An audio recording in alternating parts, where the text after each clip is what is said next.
સંત શ્રી શ્યામબાપુના આશીર્વચનમાંથી વિષય હું આત્મા અને ઉત્પત્તિ, પ્રકરણ હું કોણ છું તેમાં વિભાગ હું કોણ છું નો સારાંશ, પાર્ટ 77. ભાગ નંબર 74 થી સારાંશ શરૂ થયો છે. પહેલાના ભાગો સાંભળવા માટે ડિસ્ક્રિપ્શનમાં તેની લિંક આપેલ છે. છઠ્ઠું, હુંની કક્ષા ત્રીજી નો સારાંશ.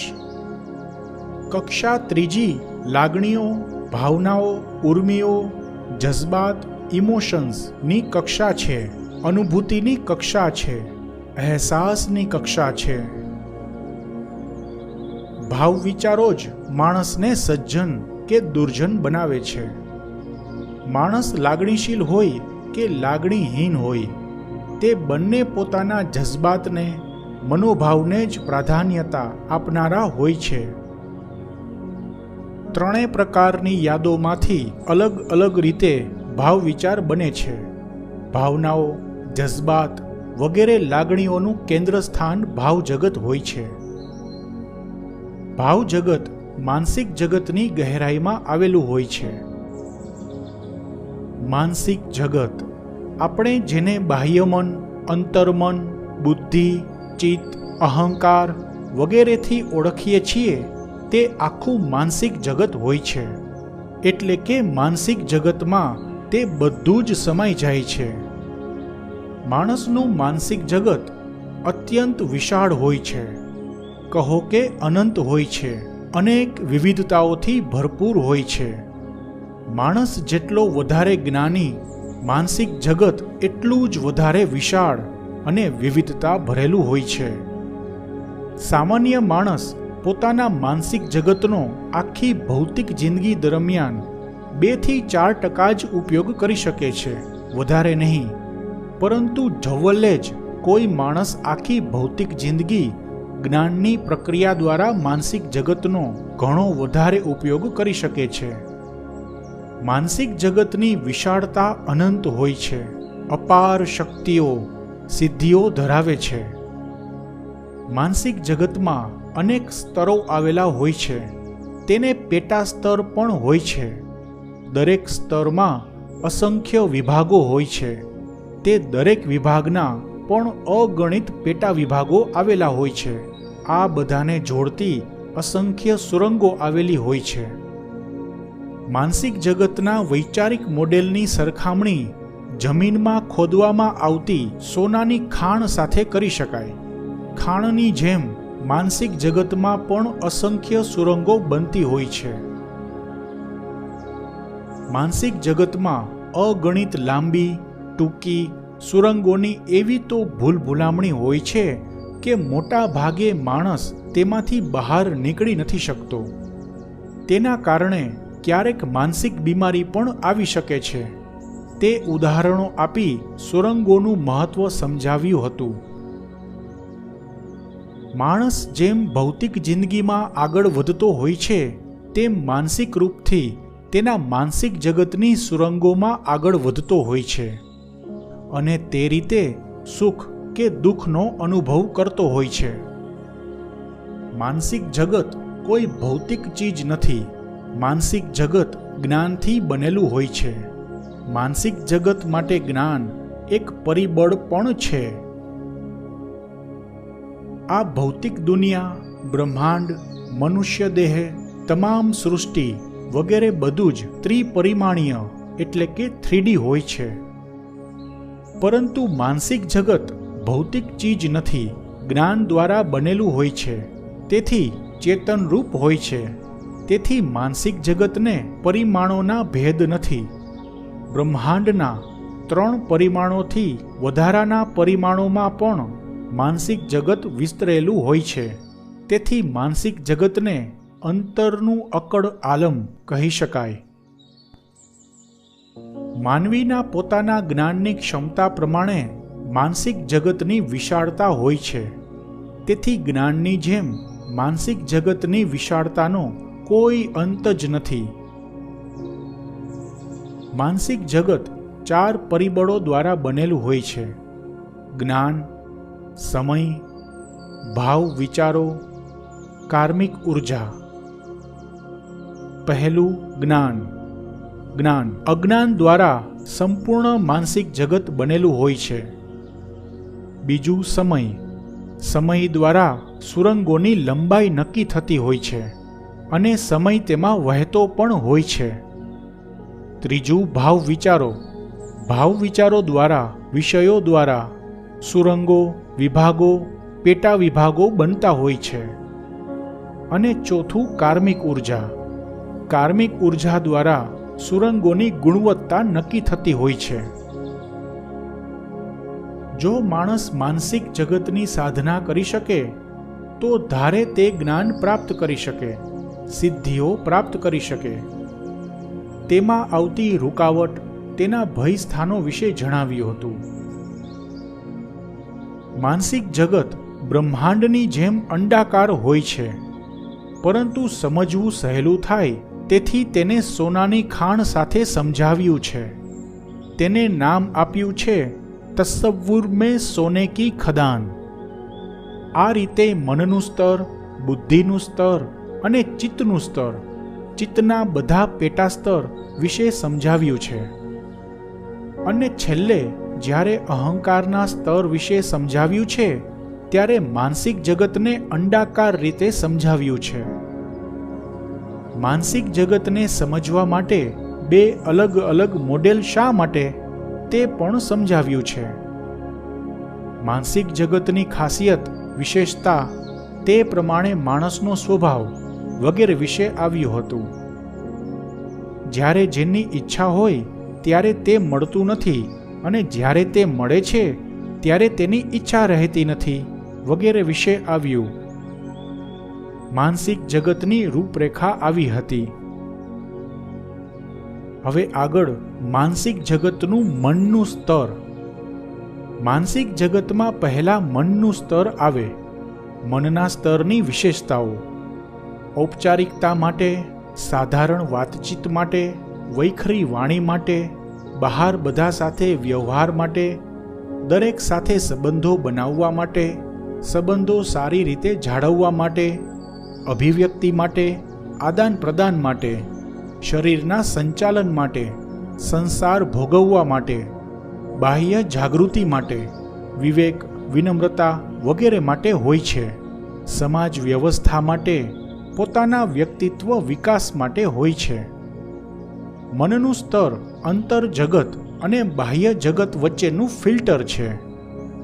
માણસના જ્ઞાન પ્રમાણે આ ફિલ્ટર કાર્ય કરતું હોય છે. મનનું સ્તર માનસિક જગતનું ચોકીદાર પણ હોય છે. યાદોની શરૂઆત મનના સ્તરથી જ થઈ જાય છે. માનસિક જગતના દરેક સ્તર, પેટા સ્તર એકબીજા સાથે જોડાયેલા હોય છે અને માણસના જ્ઞાન પ્રમાણે મનના સ્તરનો પ્રભાવ હોય છે. મનના સ્તર પર કોઈ સુરંગો હોતી નથી. જ્ઞાની વ્યક્તિના માનસિક જગતના બધા સ્તરો વિશાળ હોય છે, તેથી તેનું મનનું સ્તર પણ વિશાળ હોય છે અને વધારે ગહેરાઈમાં પહોંચતું હોય છે.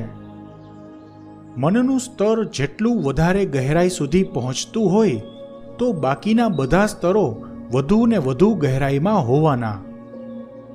દરેક સ્તરો જેટલા વિશાળ હોય, વધારે ગહેરાઈમાં હોય, તેટલી વિચાર શક્તિ વધારે હોય છે, જ્ઞાન વધારે હોય છે. બાળકના જન્મથી 1.5-2 વર્ષથી મનનું સ્તર વિકસિત થવા લાગે છે. જ્ઞાની વ્યક્તિનું મનનું સ્તર વૃદ્ધાવસ્થામાં પણ એટલું વિકાસશીલ અને સક્રિય રહેતું હોય છે. માનસિક જગતનું બુદ્ધિનું સ્તર. માનસિક જગતના મનના સ્તર પછી વધારે ગહેરાઈમાં બુદ્ધિનું સ્તર આવેલું હોય છે. અભ્યાસ માટે, તર્ક કરવા માટે, વિચારો કરવા માટે, બુદ્ધિગમ્ય કાર્યો કરવા માટે, સ્વનિરીક્ષણ કરવા માટે, આત્મચિંતન કરવા માટે, સિદ્ધિ પ્રાપ્ત કરવા માટેની તૈયારીઓ કરવા માટે બુદ્ધિનું સ્તર હોય છે. સફળતા માટે, પ્રગતિ માટે તેમજ આધ્યાત્મમાં સાધના માટે, સિદ્ધિ માટે, પોતાની કક્ષા નક્કી કરવા માટે, ચિત્તના પેટા સ્તરના સંચાલન માટે વગેરે તમામ કાર્યો માટે પણ આ બુદ્ધિનું સ્તર અતિ મહત્વનું હોય છે. બુદ્ધિનું સ્તર ભૌતિક જગત માટે તેમજ આધ્યાત્મિક ઉન્નતિ માટે અત્યંત ઉપયોગી છે. બુદ્ધિનું સ્તર માનસિક જગતનું પોતાનું ફિલ્ટર હોય છે, ઇન્ટરનલ ફિલ્ટર હોય છે. બુદ્ધિના સ્તરનું ફિલ્ટર પણ માણસની જ્ઞાનની કક્ષા પ્રમાણે કાર્ય કરતું હોય છે. બુદ્ધિના સ્તર પર અસંખ્ય સુરંગો આવેલી હોય છે. અહીંની સુરંગો મોટી અને પહોળી હોય છે. બુદ્ધિના સ્તર પર યાદો મુખ્ય ભાગ ભજવે છે. દરેક બુદ્ધિગમ્ય કાર્યો માટે યાદોની અને ભાવ વિચારોની જરૂર પડતી જ હોય છે. ચિત્તના સ્તર પર ઉદ્ભવતા ભાવ વિચારો મનના સ્તર પર જતા પહેલા બુદ્ધિના સ્તર પર પહોંચે છે. માણસની બુદ્ધિ અને જ્ઞાન પ્રમાણે તેનું બુદ્ધિનું સ્તર ભાવ વિચારોને ફિલ્ટર કરીને આગળ વધવા દે છે. માનસિક જગતનું ચિત્તનું સ્તર. ચિત્તનું સ્તર સૌથી મહત્વનું, સૌથી જટિલ અને સૌથી વિશાળ હોય છે. ચિત્તનું સ્તર માનસિક જગતમાં બુદ્ધિના સ્તર કરતાં પણ વધારે ગહેરાઈમાં આવેલું છે અને તેથી પણ વધારે ગહેરાઈ સુધી પહોંચતું હોય છે. ચિત્તના સ્તરના 6 પેટા સ્તર હોય છે. દરેક પેટા સ્તરમાં અસંખ્ય વિભાગો હોય છે અને તેના પણ અનેક પેટા વિભાગો હોય છે. તે માણસની લાયકાત અને જ્ઞાન પ્રમાણે હોય છે. બધા વિભાગો, પેટા વિભાગો સુરંગો દ્વારા જોડાયેલા હોય છે. ચિત્તના સ્તરની સુરંગો બહુ જ સાંકડી અને ઘણી લાંબી હોય છે. બુદ્ધિના સ્તરને આદેશો ચિત્તના સ્તર પરથી મળતા હોય છે. કર્મનો હિસાબ, દરેક જન્મોની કાર્મિક ઉર્જાનો હિસાબ, આ જન્મની કાર્મિક ઉર્જાનો હિસાબ વગેરે સંપૂર્ણ માહિતી ચિત્તના અલગ અલગ પેટા સ્તર પર તેના વિભાગોમાં રહેતી હોય છે. મનના સ્તરનો અને બુદ્ધિના સ્તરનો ઉપયોગ કેટલો કરવો તે બધાનું સંચાલન ચિત્તના સ્તર પરથી થતું હોય છે. ચિત્તનું સ્તર સીધું જ ભૌતિક શરીરને આદેશો આપી ન શકે. ચિત્તનું સ્તર બધા જ કાર્યો બુદ્ધિના સ્તર દ્વારા કરાવે અને બુદ્ધિનું સ્તર તે બધા કાર્યો મનના સ્તર દ્વારા કરાવે છે. ચિત્તનું સ્તર જો ભૌતિક શરીર પાસે સીધા જ કાર્યો કરાવવા લાગે તો ઘણી માનસિક બીમારીઓ આવી શકે. મનના સ્તરની અને બુદ્ધિના સ્તરની ઉપયોગિતા વિશે સમજાવ્યું હતું. ચિત્તના સ્તર પરની ખોટી સુરંગમાં ફસાઈ જવાથી થતું નુકસાન અને માનસિક બીમારીઓ આવી. માનસિક જગતની અવ્યવસ્થા અને જટિલતા વિશે આવ્યું હતું. ચિત્તના સ્તરની દરેક સુરંગોના પ્રવેશદ્વાર બુદ્ધિના સ્તર પર આવેલા હોય છે. ચિત્તના સ્તર પર જવા માટે પહેલા મનના સ્તર પર, પછી બુદ્ધિના સ્તર પર થઈને ચિત્તના સ્તર પર પહોંચી શકાય છે.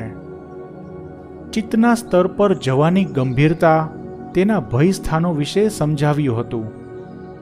ચિત્તના સ્તર પર 5મી કક્ષાની વ્યક્તિ જેટલી સભાનતા, જાગૃતિ અને જ્ઞાન હોય તો જ જઈ શકાય. ચિત્તનું પેટા સ્તર પહેલું. જીવનના દૈનિક કાર્યો માટે, રોજબરોજની જરૂરતો માટે, નિયમિતતા માટે, આદત, વ્યસનો, ટેવો માટે, દુનિયાદારીના તમામ કાર્યો કરવા માટે. યાદો આ સ્તર પર યાદો રૂપે હોય છે.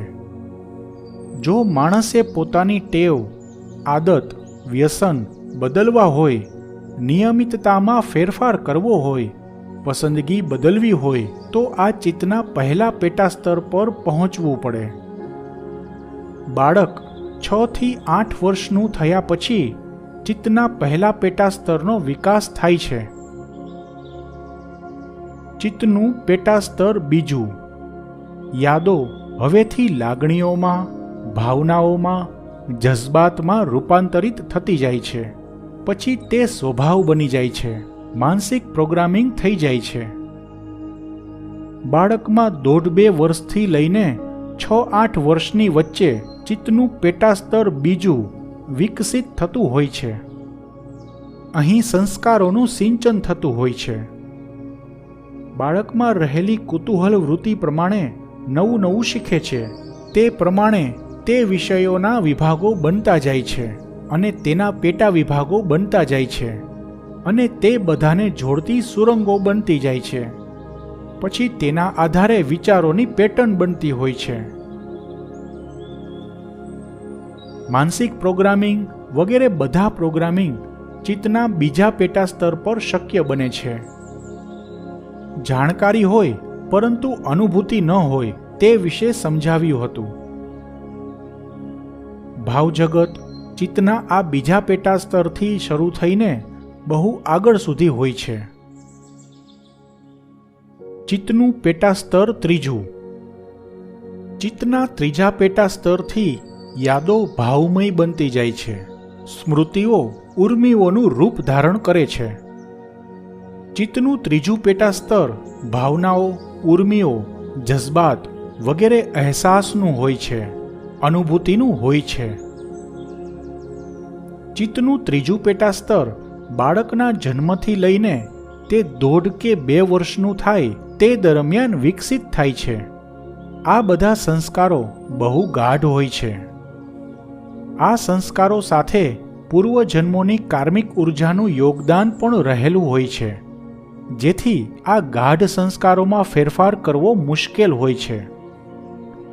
જન્મથી લઈને 1.5-2 વર્ષ સુધીનો સમયગાળો બાળકને યાદ નથી રહેતો. તે બધી યાદોમાંથી લાગણીઓ, ભાવનાઓ બની જાય છે. અમુક અપવાદ રહી જાય છે. બાળકના વિચારોની પેટર્ન તૈયાર થાય છે. પછી આજીવન તે પ્રમાણે તેનું વર્તન રહે છે. બાળક જન્મથી જે બધા અનુભવો ગ્રહણ કરે છે તે શીખે છે. તે પ્રમાણે તે બધાના અલગ અલગ વિભાગો, તેના પેટા વિભાગો બનતા જાય છે અને તે બધાની જોડતી અસંખ્ય સુરંગો બનતી હોય છે. ઘણા નકામા વિભાગો, પેટા વિભાગો પણ બનતા હોય છે જે જિંદગીમાં ક્યારેય કામ નથી લાગતા અને તેની સુરંગો પણ વપરાતી નથી. હવેથી બાળકના માનસિક જગતમાં મનનું સ્તર વિકસિત થવા લાગે છે. સાધારણ માણસો પોતાના માનસિક જગતના ચિત્તના પેટા સ્તરોની ગહેરાઈ સુધી પહોંચી શકતા નથી. ખાસ ઉપયોગી ચિત્તનું પહેલું પેટા સ્તર અને બીજું પેટા સ્તર હોય છે. ચિત્તના બીજા પેટા સ્તર પરથી સાંભળેલી કે વાંચેલા ઉપદેશો પોતાની જિંદગીને પ્રભાવિત કરી શકે છે. ફક્ત મનના સ્તર પરથી કે બુદ્ધિના સ્તર પરથી સાંભળેલી કે વાંચેલી વાતોથી જિંદગીમાં પરિવર્તન ન આવી શકે અને ચિત્તના પહેલા પેટા સ્તર પરથી મેળવેલો ઉપદેશ સાધારણ અસર જન્માવે છે. ખ્યાલોं में खो जाने वालो तुम खुद को ना बर्बाद करो. અર્થાત ખ્યાલો ખતરનાક પણ હોય છે. ખાલી ખ્યાલો ભ્રમણાઓ ઊભી કરે છે. માનસિક બીમારીઓમાં સૌથી મોટો ફાળો ભ્રમણાઓનો હોય છે. માણસ પોતે જે હોય છે તેનો અહેસાસ નથી થતો, પરંતુ પોતાના ખ્યાલોમાં પોતે જેવા વિચારો કરે છે તેવા હોવાનો પોતે અહેસાસ કરે છે. માન્યતાઓથી મજબૂર માણસ ભ્રમમાં સત્યને શોધે છે.